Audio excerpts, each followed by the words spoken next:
Hi everyone, and welcome to a very special episode of the Hindus broadcast. I'm Nivedita, and over the next half an hour or so, we'll take a look at what has become a focal point of this budget: the middle class.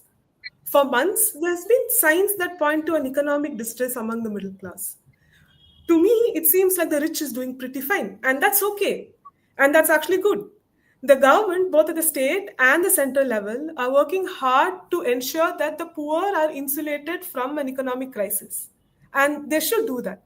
But where does this leave the middle class? And can the budget help the segment of the economy? I have with me Professor G.Vijay, Assistant Professor at the University of Hyderabad, and Professor B. Bhagwan of the Asian College Journalism to help us understand the issues the middle class face and the possible solutions for them, the solutions the budget can give, and even otherwise. So, thank you so much for joining us today. So, Professor Das, I'd like to start with you. There's been a lot of controversy about what a middle class is. There's been a controversy about who they are, their income level, and we really don't seem to understand who the middle class is in India. Can you help provide some clarity by defining what the middle class is in India? Uh, uh, uh, Good evening, Nivedita, and good evening to Prof. Vijay. The word middle class is not defined anywhere in the world, even in the US or other developed countries. It's very difficult to pinpoint who the middle class are. But probably in India, if we take the exemption limit of 2.5 or 3 lakhs and probably go up to 30 lakhs, so we can safely say that the range of incomes for the middle class are from 3 lakhs to 30 lakhs. Probably low middle class 3 lakhs and above, and high middle class 20 to 30 lakhs. Probably the average middle class can be defined as 7.5 to 10 lakhs. That's the annual income. Professor Vijay, seeing that the middle class is so vastly defined, as Sir said, how do we address the problems faced by such a class? Because a person who's getting 7 lakhs annual income and a person who's getting, say, 20 lakhs annual income are not going to have the same kind of issues, even though they face similar issues.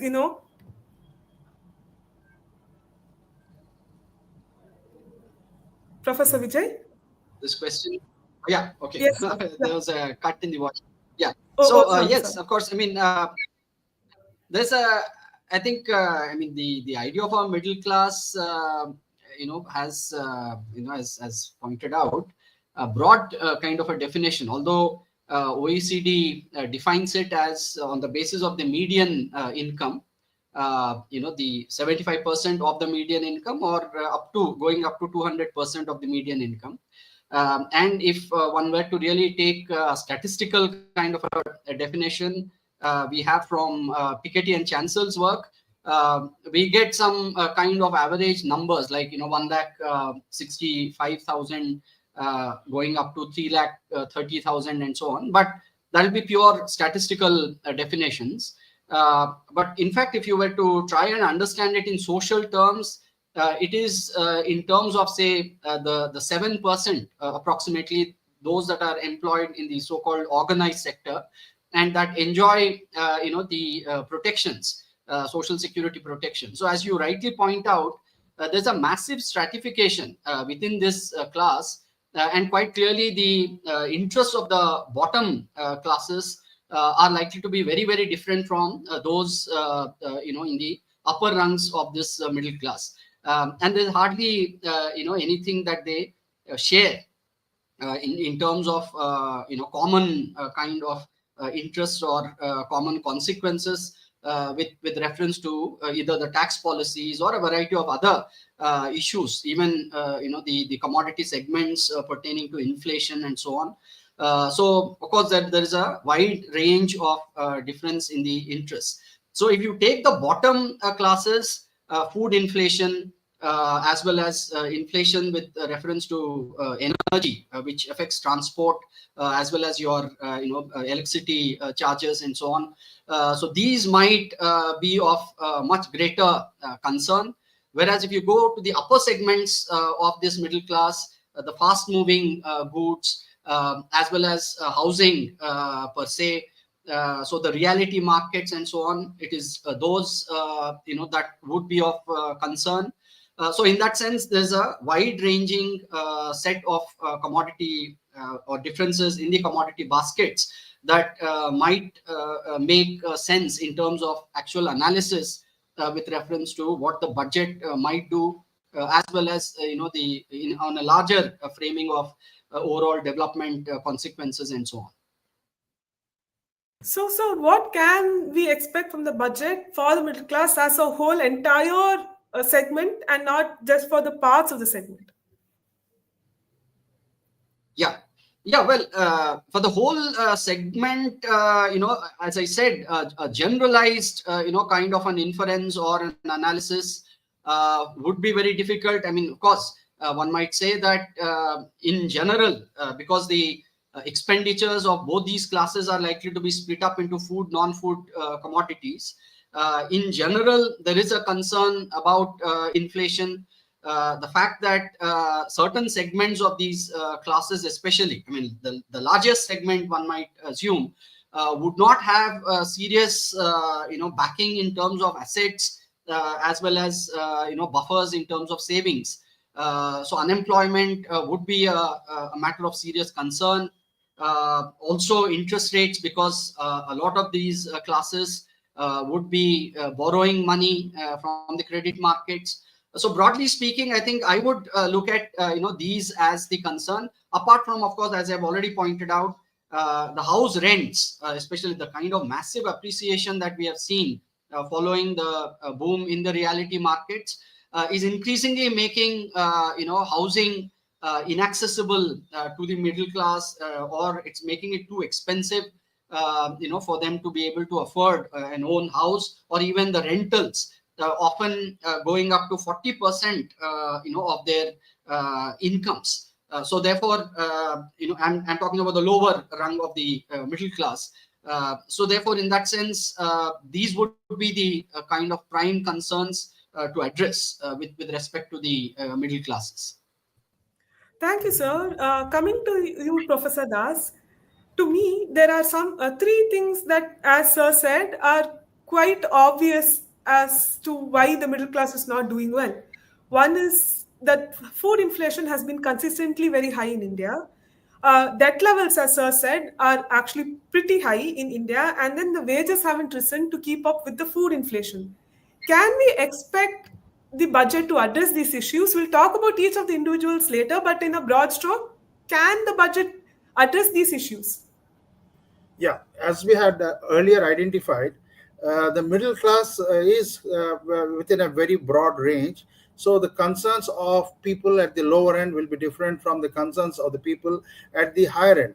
For the lower end people, their food, their transportation, their housing, and their living expenses and food, clothing, those matter a lot. So obviously, they would look forward to an increase in the exemption limit. They would look forward to an increase in standard deduction. They would look forward to lower rate of tax, and probably bigger tax slabs or wider tax slabs.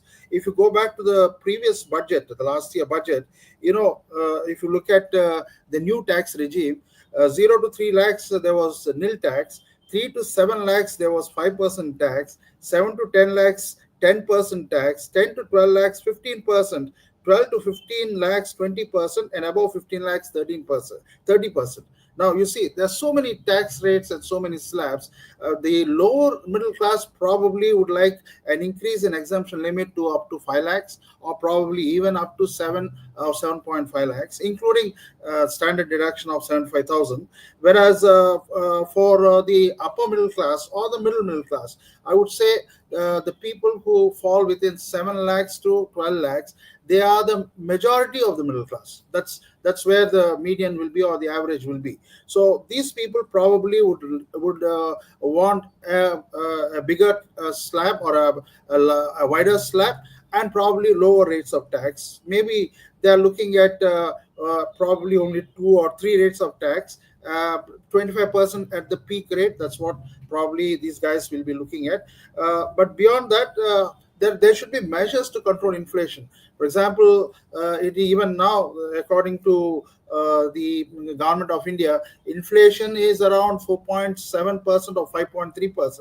5.3% is what is being said, but the government of India would like to bring it down to 4.7%. So unless the inflation rate is brought down, the Central Bank of India, Reserve Bank, cannot cut its policy rates, which is currently 6.5. So if the policy rate is not cut, then the servicing of debts by the middle class will be extremely difficult. And rentals also, as Prof. Vijay has mentioned, rentals in Mumbai are different from rentals in tier 2 or tier 3 cities. Okay, so therefore those people living in greater metropolitan areas where the rentals are very high would like a larger benefit in terms of reduction in the tax rates, as well as bigger slabs of taxes. So this is another issue of concern.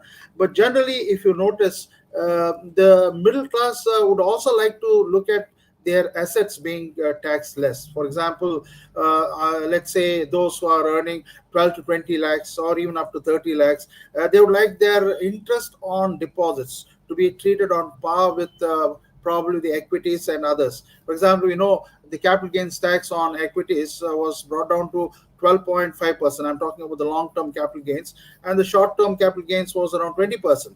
Now, people are talking in terms of a flat rate of tax on interest income from deposits. Interest income on deposits is taxed according to the slab into which the income fits in. So the rate can be anywhere from 5% to 30%. There are suggestions, especially by the State Bank of India. I went through a report by the State Bank of India, which says that the interest income of the middle class individuals should be taxed flat at 15% or even at 12.5%, so that all asset classes and all financial assets are taxed by the same way by the government of India and by the Minister of Finance. So the advantage of this is it will cheapen the cost of borrowing for the banks. It will also put more disposable income in the hands of the middle class. It will also ensure that banks can lend more money, and they will not have to face liquidity crisis, because more people will be preferring to deposit in fixed deposits. So this is another issue. Apart from that, probably as we progress in our discussion, we'll look at more concerns of the middle class. So, sir, I would like to talk about specific things that are hurting the middle class. For one, inflation. Food inflation has been very high, and even though inflation overall has been pretty low, food inflation, which everybody pays, has been very high. How can the budget even solve this in this session? See, food inflation can be seasonal. Normally food inflation is basically driven by agricultural prices and prices of agricultural commodities and food, and the consumers, what we call as the food grains that we consume. Now, with a good harvest and with good monsoon this year, that will come down. The food inflation is likely to come down. Probably there could be inflation of fast moving, the rise in the price of fast moving consumer goods, but that's another problem that the middle class has to worry about. The food inflation part, especially cereals, pulses, and other things, these are seasonal. If you have a good harvest and if you have good monsoon, the food, especially vegetables, fruits, they will come down, and that concern will disappear. Professor Vijay, your thoughts?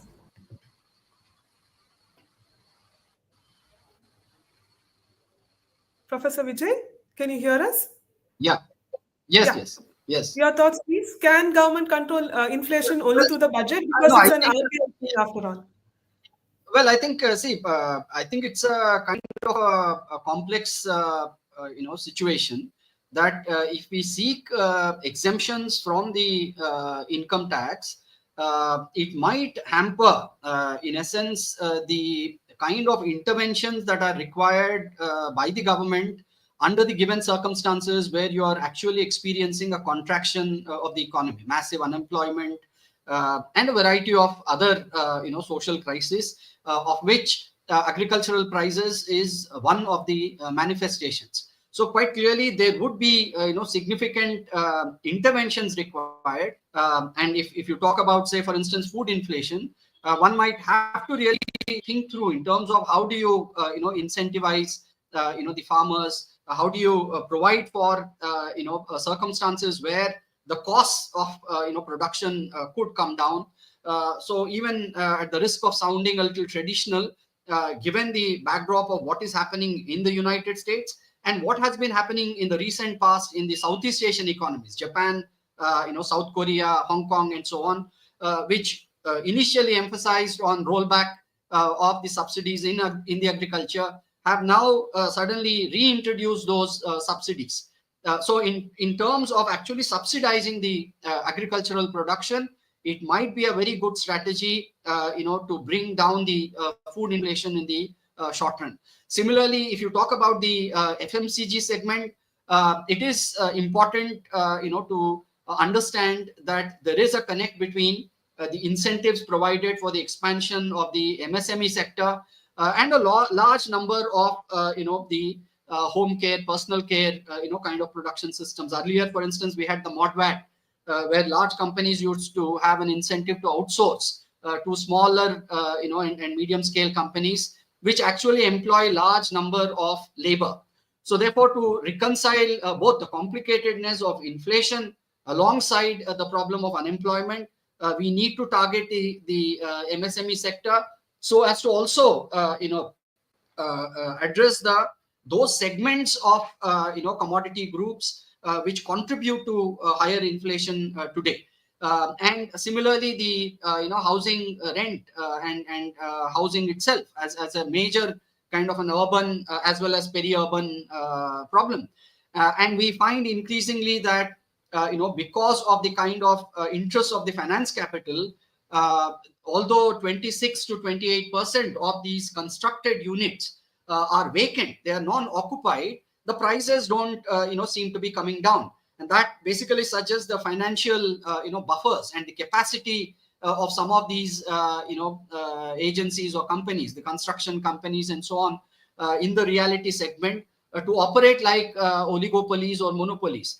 So there has to be some way of really intervening to ensure that these rentals and the land prices, which have become highly inflated, partly because of these reasons, is addressed.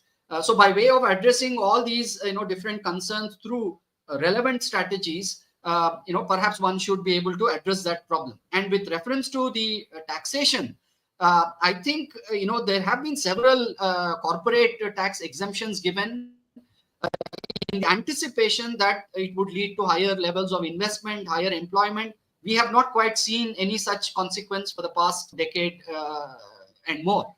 So I might imagine that taxing the super rich and carrying out some social intervention programs which can increase the mass consumption might revive the economy at the core set of concerns that the economy faces today. We have ended up with quite a retrogressive taxation structure where the indirect tax today collects much more money than the income tax as well as the corporate tax, and that I think is highly undesirable. Given that large inclusivity is what revives our economy, and this kind of a highly concentrated mode might lead to stagnation and contraction of the economy. So, if there's going to be a tax for the super rich, the super rich tax, if you will, what kind of taxes will they pay? And won't they find a way to get over the taxes and not pay them anyway? They have their army of CAs to do that. Yeah. Well, there would be problems. I can imagine that, but still, I'm saying that the orientation of the entire taxation policy, there is a need to clearly rethink that, because the current kind of taxation structure, which was driven by the supply side economics and the imagined imperatives and the consequences of that, has not really come through well. So it has not really delivered the kind of expected, expansion in investments, expansion in employment, as well as real incomes. In that sense, therefore, there is a need to rethink that strategy. And as I said, it's a very difficult decision for the government to make. At what stage would the taxation or tax reliefs enable reviving the economy versus how do you really generate revenues? Because there is also a huge outstanding loan. You have to service that. So how do you really generate resources? If you keep asking for exemptions or change in the tax slabs is issue, while you know that there is a crisis, and if you have 40%, close to 40% of the GDP being the indebtedness, then you quite clearly realize, although the finance minister would like to be optimistic in interpreting it, in correlation with the construction sector investments as great enthusiasm of the middle class to invest. But middle class, as we just now discussed, is a whole range of classes. So the lower end of the classes are quite in distress. So therefore, this indebtedness would imply that they are actually borrowing in order to meet up with their subsistence requirements, and that doesn't really augur well with the long-term interests of the entire development process. So in that sense, if you need interventions there, you need revenues, and therefore you will have to figure out how best you can find these resources. And since the corporate world is not really going with investments, the big ones, the middle and the segments perhaps should be allowed, because that is also their subsistence, their livelihoods. So therefore that would be far more interested in investments. But given the shocks of both demonetization, GST, as well as COVID, that segment has shrunk significantly, and there is a need to focus on the segment now. Nivedita, very interesting points there. I'm so sorry, Professor Das. What's your take on this? Especially the super wealthy tax. Yeah, see, I would like to also add to what Professor Vijay has been talking about. I think we need to continue the subsidies that we provide for the low-income people and for the farm sector, fertilizer subsidy, then food subsidy, and the price subsidies. Well, that cannot be changed given the situation in which we are.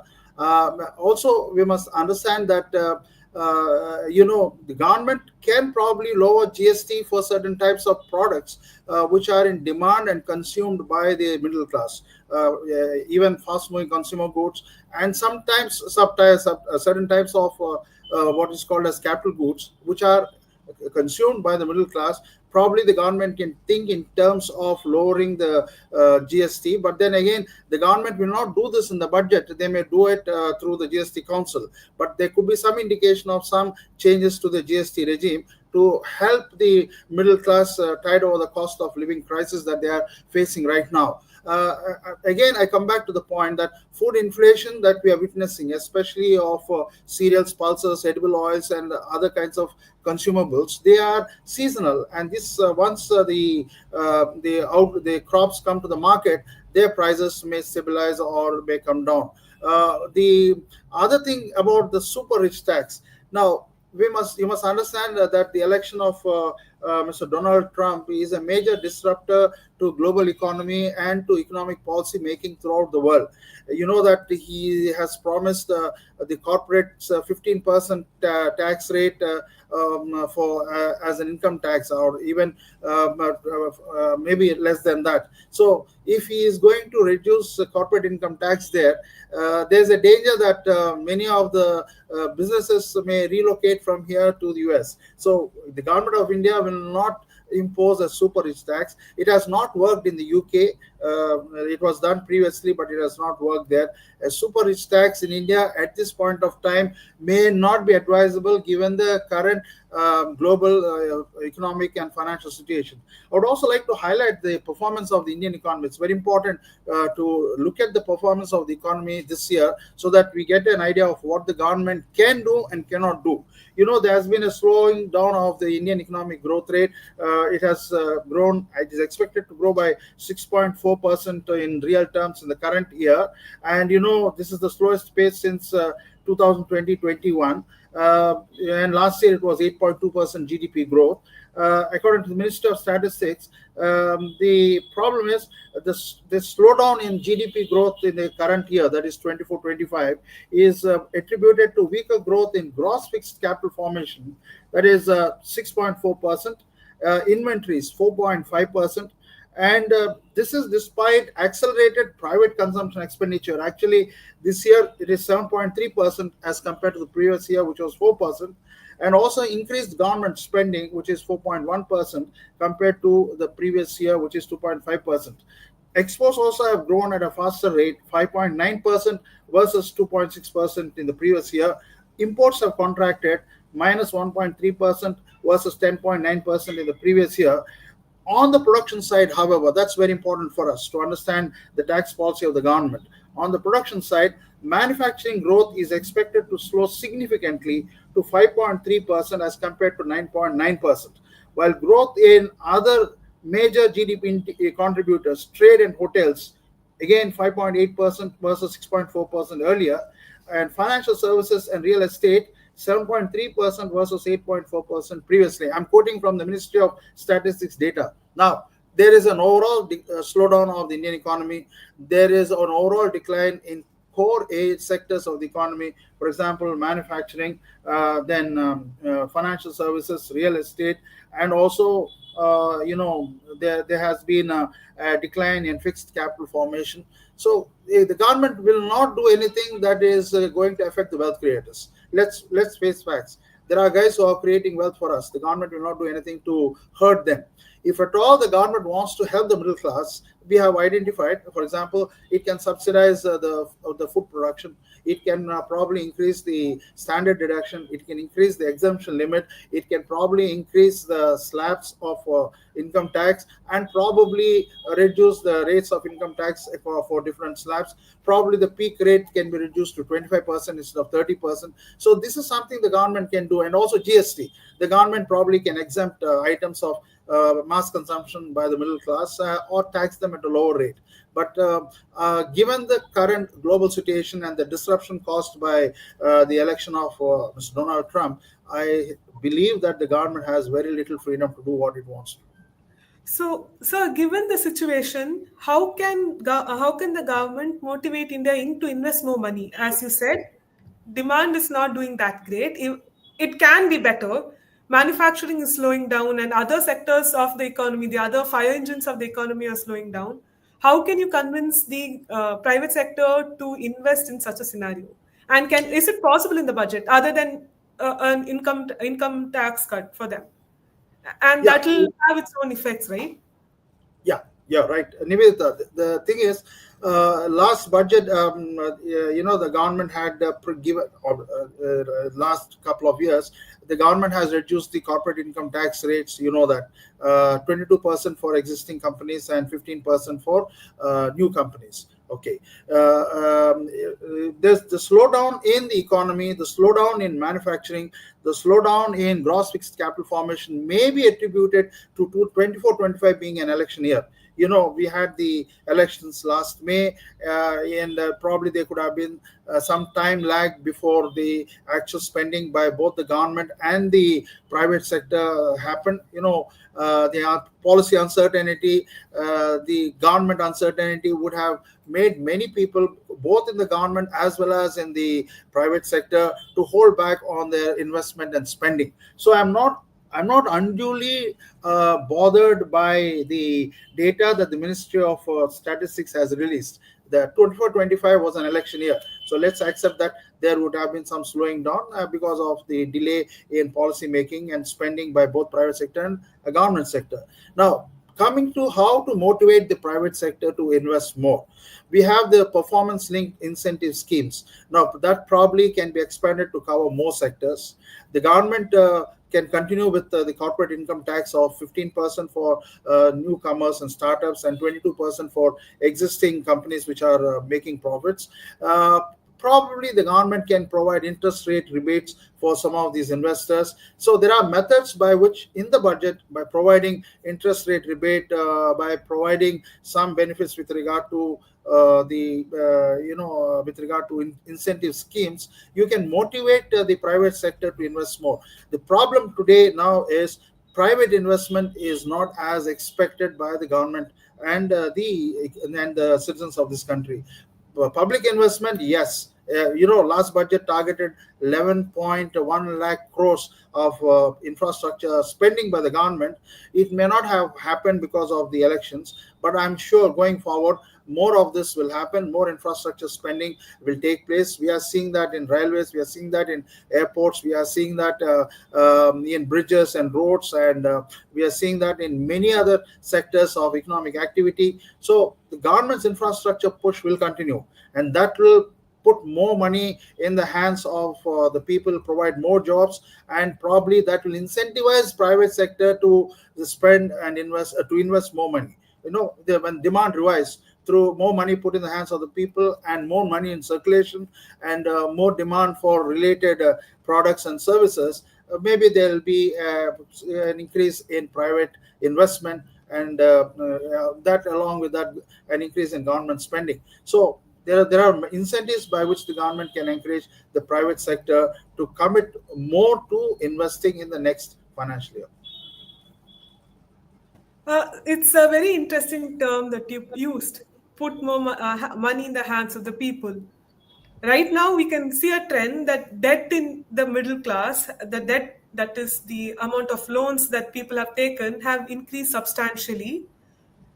What can the government do to address this?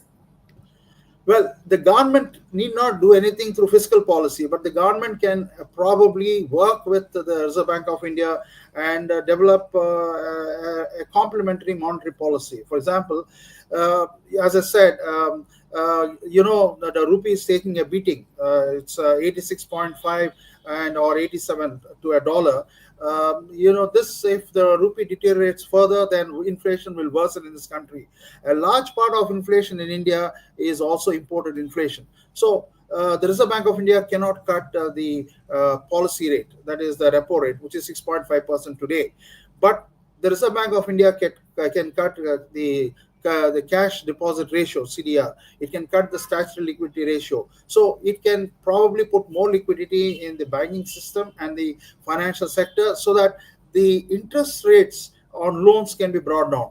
Now, again, we have noticed, which is something of the last 10 years, that banks charge different interest rates to different types of borrowers, and different banks have different rates, both for deposits as well as for loans. Now, if the cash reserve ratio or the cash deposit ratio, or CRR, I think cash reserve ratio and the statutory liquidity ratio, if they are reduced, probably there can be more money in the banking system. And if banks have access to cheaper money or more money, then they can lend money and probably charge their borrowers slightly lower than before. Another way they can possibly put more money in the hands of people is to increase wages. Professor Vijay, is it possible for the government to, even think about increasing minimum wages for the public right now? And what else can they do? Yeah, well, I think in the backdrop of what we were just discussing, I think we should understand the context, because on one hand we have had a situation where despite all the supply side incentives, close to 2 lakh high valued individuals have in any case migrated out of the country. And we also see that the investments are not really increasing despite all the concessions that the super rich have been given.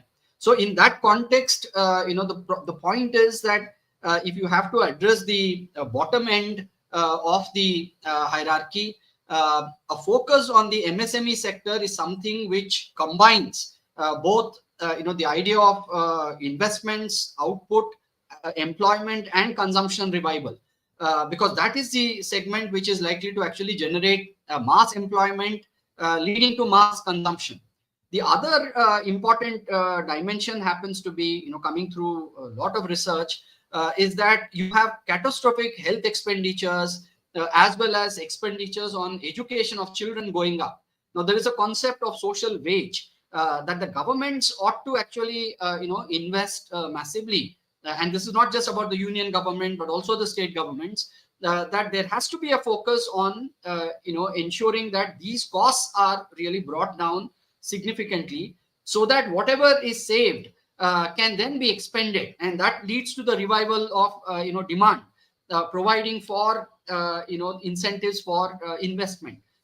So without actually creating a circumstance where there is actually an incentive for the industries to invest, expand their capacity, and generate output as well as employment, I don't see a viable way of really, going about, really achieving the set of objectives and the challenges that the current scenario offers. Would one of those ways be making the government is already spending a lot of money on public infrastructure, on schools, on health, on education, and a lot of and on skilling? Would it be? Would it? Is it time for the government to not only invest in this but also ensure that the money that they're spending is actually effective? And how can they do that? You will see that is the problem that, as I said, most of these policies are flowing from the supply side economics. And the supply side economics doesn't seem to be really delivering, including the investments in skills.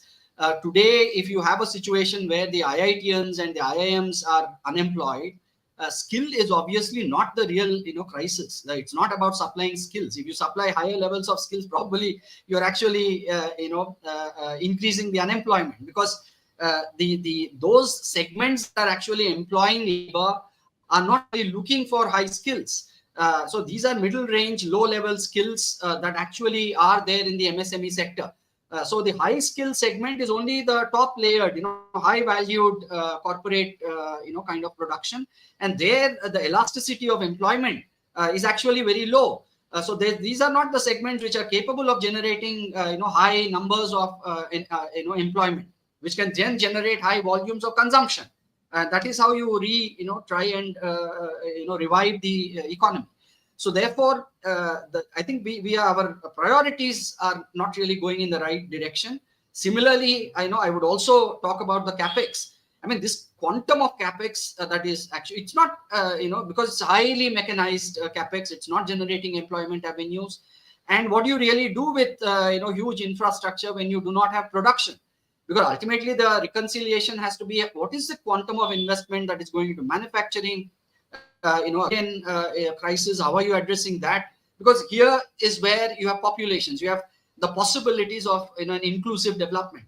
If you're merely focusing on the high valued segment on the basis of marginalist premises of, getting the maximum quantum of return on every dollar or rupee invested, I don't think we are going anywhere, because your GDP might be expanding, but we would have a deepening crisis as well on the other hand. So the $5 trillion economy makes no sense whatsoever to the common man on the ground. And we need to realize this. Today, I get from the media that when we talk about food inflation, some of the official statisticians seem to be suggesting that we should ensure that the potatoes, tomatoes, and the onions should be out of the statistics. I mean, this is not the way how you address the problem. It is not about, in fact, if you look at what has happened soon after the global economic crisis in the, by what has been done by the French Commission, headed by Stiglitz, of which, Amartya Sen and Fitosi were members, they were actually saying that if the common man in the street doesn't feel good about what is happening, the analysts should really think deeper as to what is it that we are really missing. And here we are trying to, misrepresent the economy as being healthy, although there is a deepening crisis that we very well know is the reality. So instead of pretending to be, quite okay and doing very well in the global economy, I think we should head on, recognize the crisis and address it. Although the policies may not be very popular, but populist policies don't make good policies necessarily. So in that sense, I'm using the term populism quite contrary to what it is employed for in terms of this freebies or social welfare investment. I don't think that's the right way of really using the term. This is what is a populist idea, that something that doesn't work, you're continuously harping on the same frame, and we go in the same kind of spiraling of the crisis, not being able to resolve the core set of concerns. Another thing which I found which was very interesting is that rural consumption is outpacing urban consumption. That means that the economic problem is shifting from rural areas, which the government has focused on for decades, to the urban areas. What can the government do to address some of the issues that the urban poor and the urban lower middle class face, Professor? No, I don't think the rural crisis is gone. In fact, the way you interpret this data is, we have seen through the course of COVID that people have moved to the rural areas. So where employment and livelihood, some idea of security of incomes exists, there the tendency for increase in expenditures, the confidence with which households can increase their expenditures would also exist.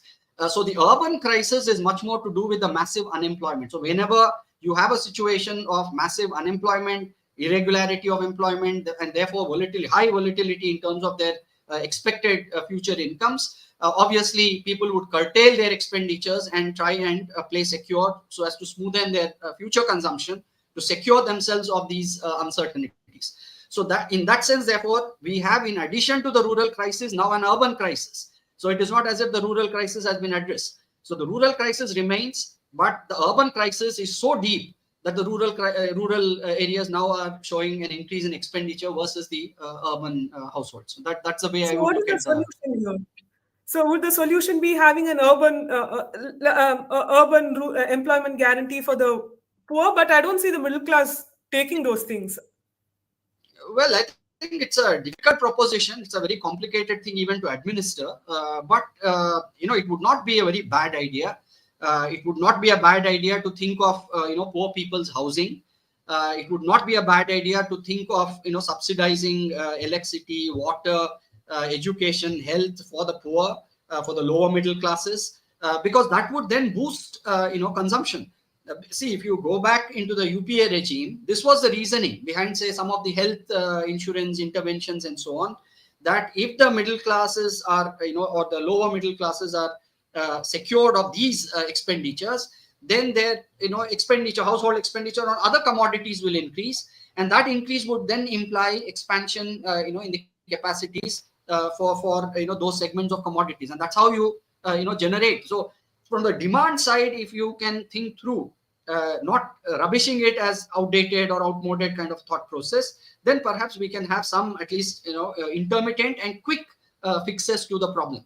But if we keep on harping on the supply side, I don't see really the problem being addressed, because if the super rich are disinterested in investing, I see no reason to imagine that their flight would make any difference to our economy.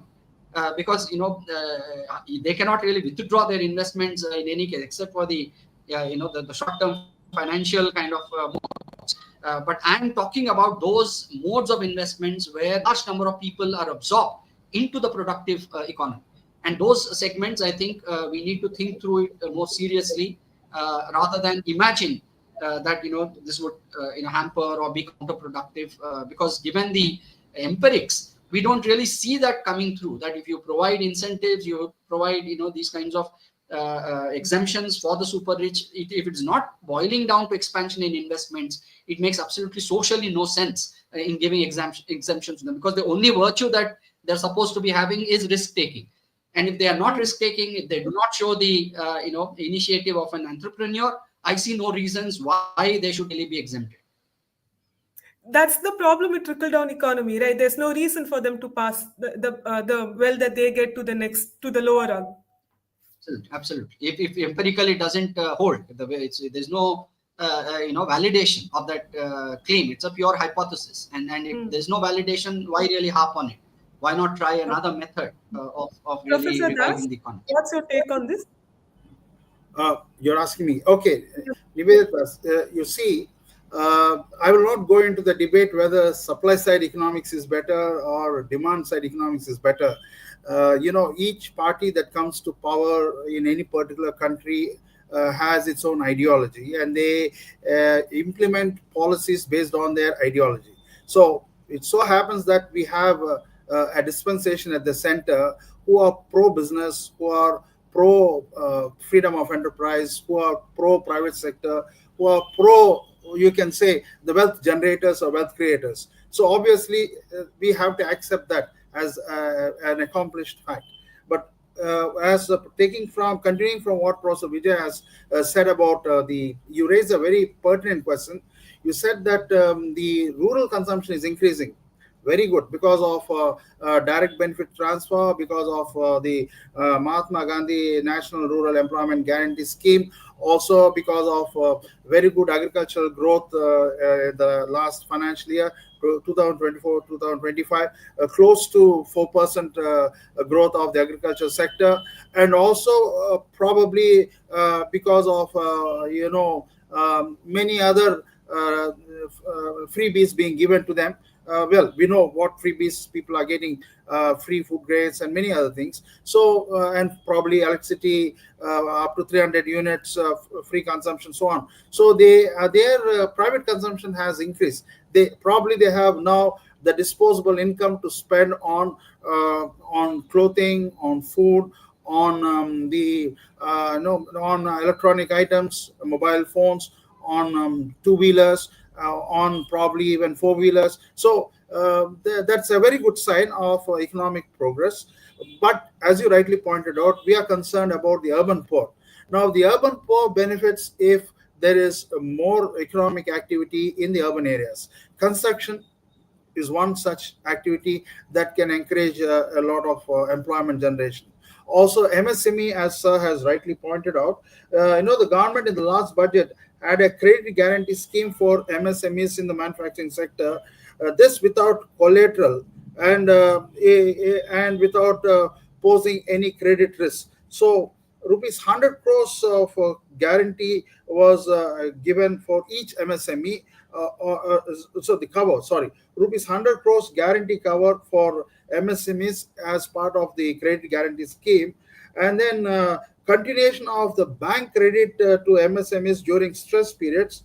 Mudra loans were increased from 10 lakhs to 20 lakhs, and the turnover threshold was to be lowered to rupees 250 crores. So SIDBI to open more branches to facilitate the financing of MSME clusters. 24 branches in the current financial year. I don't know how many SIDBI branches have been opened. Then internship opportunities for 12 months in top 500 companies for 1 crore youth in 5 years. So the government also has a plan for relieving urban distress and for improving and increasing urban consumption. So the MSMEs are the biggest employers in the urban areas, and the government has last year in its budget for 24-25 suggested many measures. I've just mentioned a few, but I don't know how much of this has come true. For example, for students, 5,000 rupees per month as stipend, 6,000 rupees per month as one-time assistance. Now, all this will improve the consumption of the urban areas. Also, housing, spending on affordable housing, that will also increase urban employment and urban consumption. So, and then the rest of the thing, as I said, the government wanted to help street vendors. So, it wanted to create 100 weekly hubs of street vendors, and then it wanted to spend 10 lakh crores on the urban poor. For 5 years, there should be an interest subsidy and so on. Then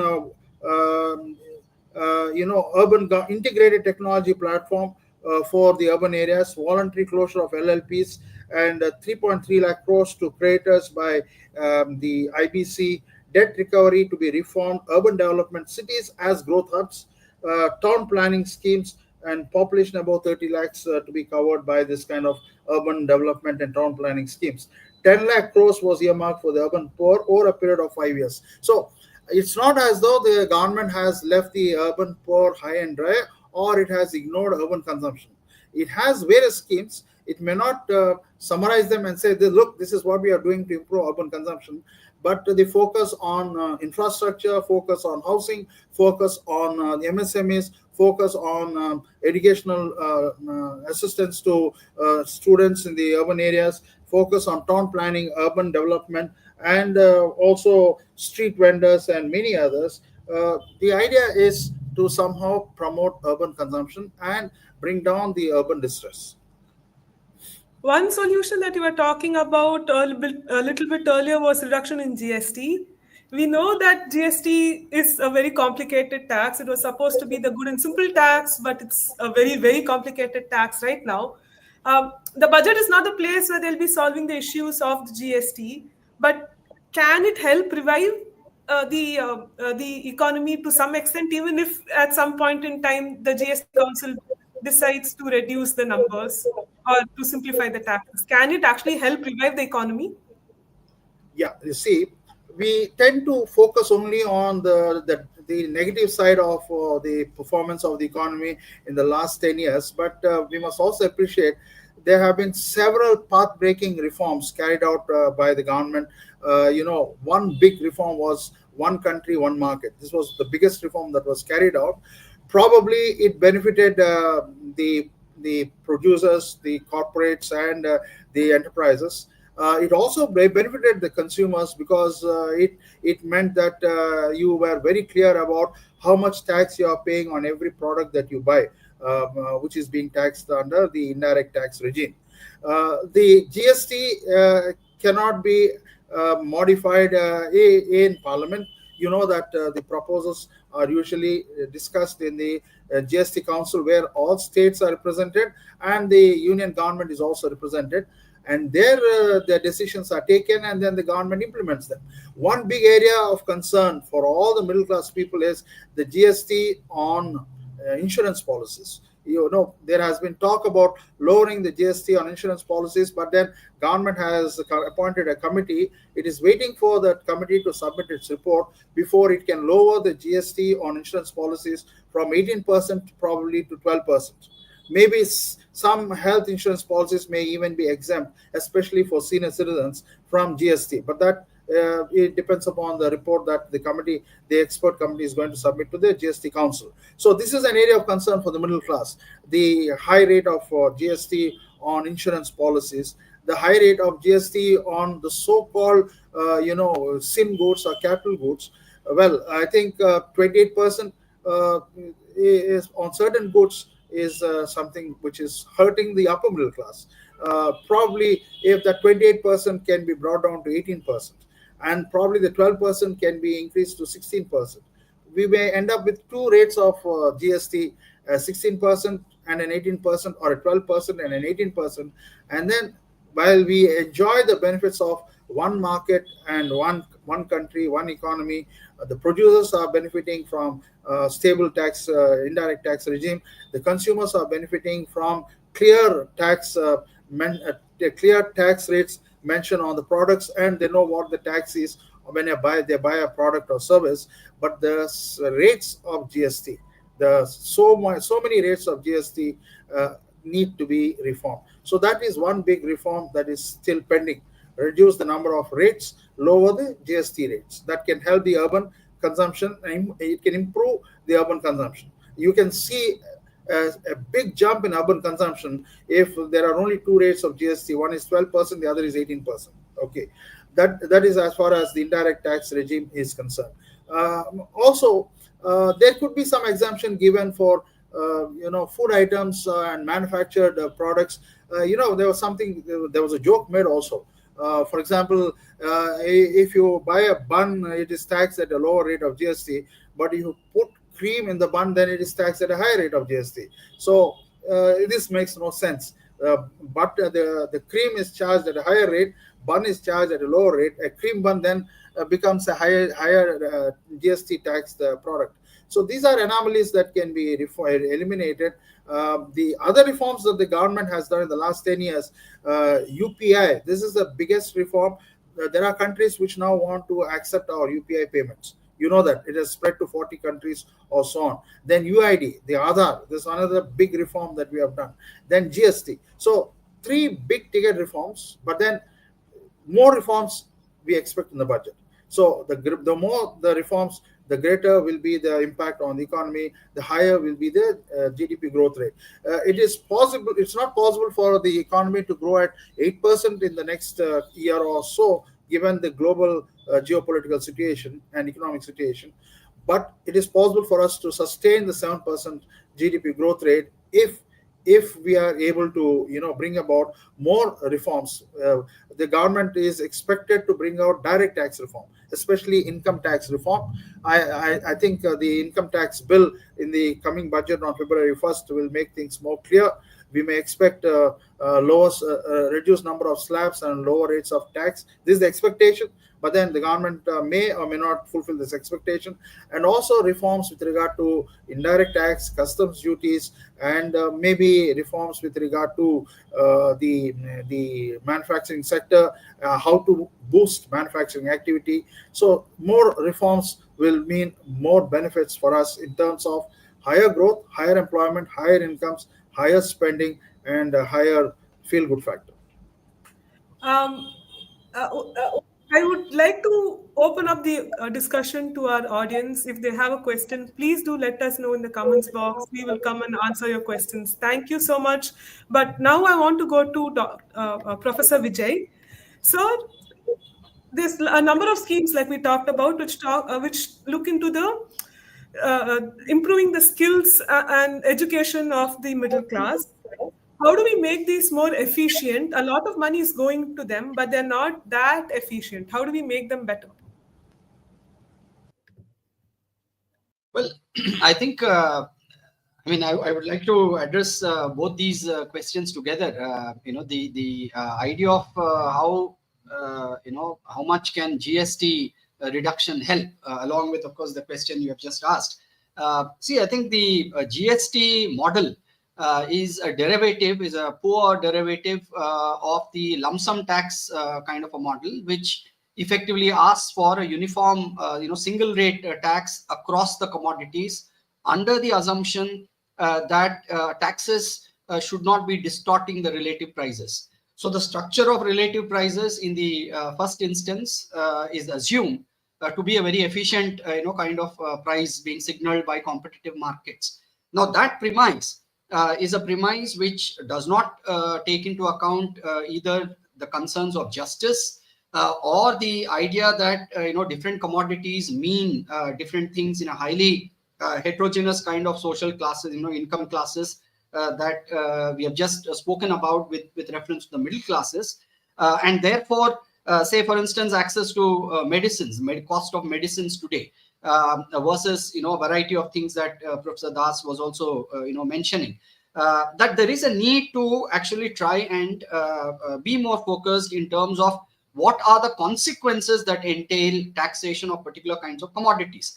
Say if you are talking about the MSME sector and you wanted to expand, wouldn't really some reduction in the taxes in particular segments play a very, very significant role, either in terms of it being used as an input or in terms of expanding the potential demand for those commodities. So therefore, I think one has to really think through this in far more detail than going by the premise that common, general, uniform tax across the country, a country which is highly uneven, a country which is highly stratified in terms of income groups. I think we need to really think through this with a lot more seriousness. Now coming to skills and how do you really make sense of skill getting converted to productivity? As I've already mentioned in my earlier comment, the problem seems to be twofolded. One is that without there being adequate demand, where are the investments coming from? And your emphasis on supply of skills is an additional incentive for the investor, apart from, of course, reducing the interest rates and so on. So the whole emphasis is coming from, again, as I've said, from the supply side, trying to say that, well, improve the skills, improve productivity, reduce the costs of investment, and that might act as an incentive. But that incentive works only and only if the investor potentially sees his commodities being sold, because ultimately he has to realize profits. And without there being adequate demand potential there in the commodity segments, how would you then ensure that these skills realize in terms of actual employment, productivity, as well as then the kind of cost efficiencies that come along with, of course, reduced interest rates, but also higher levels of productivity and converting inputs into greater quantum of output? Why should one really expand on the capacity, expand on output when there is potentially unsaleability? So that's a question which therefore would be bothering the investors. Large number of investors therefore themselves are have come out on the open saying that let there be a demand side emphasis, please generate the demand. So rural consumption, as Professor Das himself has explained, it is explained by a lot of social intervention that there is this kind of sustenance of the rural demand kept up. So therefore, we might have to go in that direction in order to address the current crisis. I have a last question for both of you. If you are the finance minister, what are the theme or scheme that you would be focusing on in the upcoming budget? Professor Vijay, you first, and then we'll go to Dr. Das.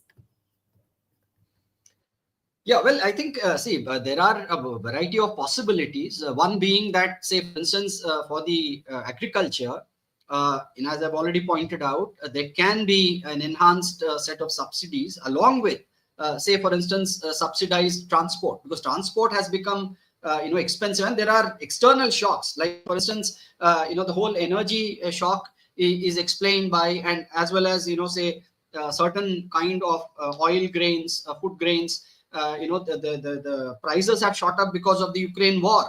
So some of these things are quite outside.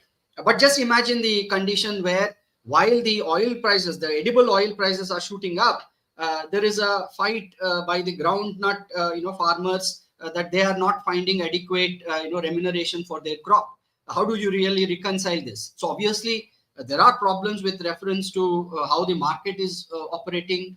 How the value ought to be percolating to the producers, and maybe some kind of a subsidy on transportation specifically focused at the farmers might enable that, apart from several subsidies. Similarly, as I pointed out, in the urban spaces, if the reality sector is holding onto its units unoccupied, then shouldn't we really intervene there? In terms of imposing such kind of punitive measures, so that either the units ought to be sold or at least rented, because if large number of middle classes are looking for affordable homes, and you have large number of homes actually unoccupied, only to retain a very high price, then wouldn't that be a very unfair thing? Because those profits and those kinds of windfall gains for one segment obviously hampers the expansion and investments in manufacturing. So therefore, amongst the capitalists also, we need to understand that the interest of the finance capital, of which the reality market happens to be one of the important kind of manifestations, is likely to hamper the incentives and the cost functions of the manufacturers. So therefore, you need to also think through that if you're interested in employment, bringing down inflation, you can't do it without appropriate set of interventions and regulations of the massively speculative kind of activity that's happening in the financial sector. Yeah. Professor Das, what would you do if you are the finance minister? What would you focus on? Yeah, see, if I'm the finance minister, first I will look at what's happening to the world around me. And you know that the rupee has taken a big beating, and not just the rupee, all currencies throughout the world, including the so-called, the currencies of the rich countries, have taken a beating because of the election in the United States of America. When somebody is promising 15% corporate income tax rate, obviously, and there's a possibility of higher returns on your investment in the US economy, a lot of capital is flowing out of the rest of the world and going to the US. You know how markets behave. Markets don't look for what has happened. They have made their money in countries like India. We have offered them corporates opportunity to make more returns by lowering the corporate income tax to 15% or 22%. Now, when the number one economy in the world is offering similar benefits, there's a flight of capital. So this flight of capital is weakening the currencies throughout the world. India, especially the rupee, is considered to be the worst performing currency in Asia. So as a finance minister, I'll be worried about imported inflation. So I would like to control that through fiscal prudence. I have to keep my fiscal deficit under control. If the fiscal deficit was targeted to be 4.9% this year, and if it has exceeded that, then I have to ensure that at least next year my fiscal deficit will be 4.5%. So fiscal prudence is an area. My focus areas will be those that are dragging the economy down. Manufacturing, yes. Real estate, yes. private investment, yes. Then the trade, hotel, and retail, yes. And also the rural side, certain areas which are dragging the economy down. So I will give a thrust to infrastructure, which I've promised. I promised 11.1 lakh crores of infrastructure spending from 2024 till 2029. I'm going to do that. I'm going to give importance to skilling and training of youth, so that they are able to get employed, and they also form part of the market and the demand for the products of the corporate sector.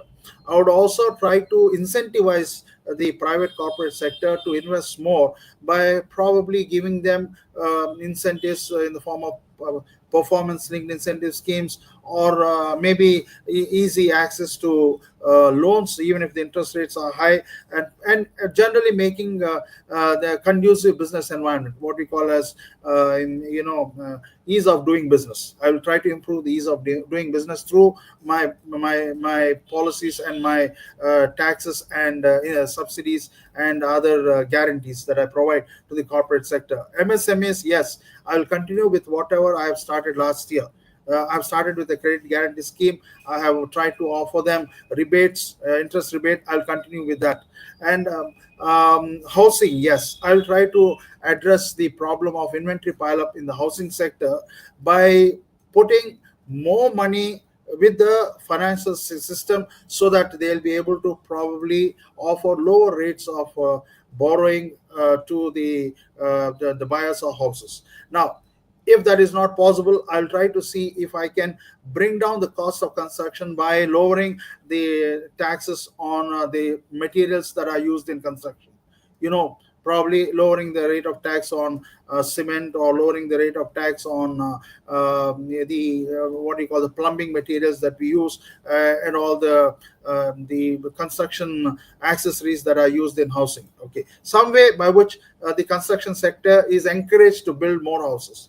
And I will continue with that. Was a wonderful scheme to train youth in the corporate world and give them subsidy per day, per month, and one-time contribution.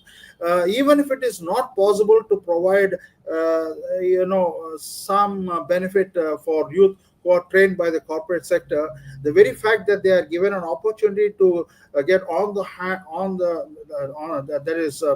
the job training, hands-on training, on the job training, should be a good scheme, which I'll continue. Maybe I'll have to think of another way of incentivizing corporates to employ to provide what do you call that, probationary training, or some kind of skilling to the educated youth, especially the technically qualified youth. Okay, and more benefits for the urban poor. More can be done.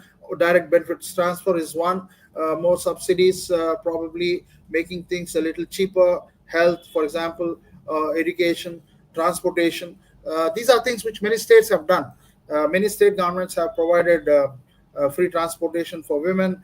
They have provided educational interest loans, free of at lower rates of interest, and so on. I would do that. But my focus areas will be primarily, I will focus on manufacturing. I'll focus on the construction sector. I'll focus on retail, travel, and I will focus on infrastructure. That will be my focus areas. Thank you so much, sir. Yeah, thank you so much. We have with us Professor G.Vijay, Assistant Professor at the University of Hyderabad, and Professor B. Bhagwan Das from the Asian College of Journalism, for not only helping us understand the issues the middle class face, but also giving us so many solutions on how to address them. A big thank you to my producer Shikar Kumari for setting up this whole broadcast, and a big thank you to you, the viewer, for watching us today. Until the next time, this is Nivedita signing off, and I hope that you'll come and join us for all of our other programs related to the budget. Thank you all, and see you the next time. Bye. Thank you. Thank you. Thank you.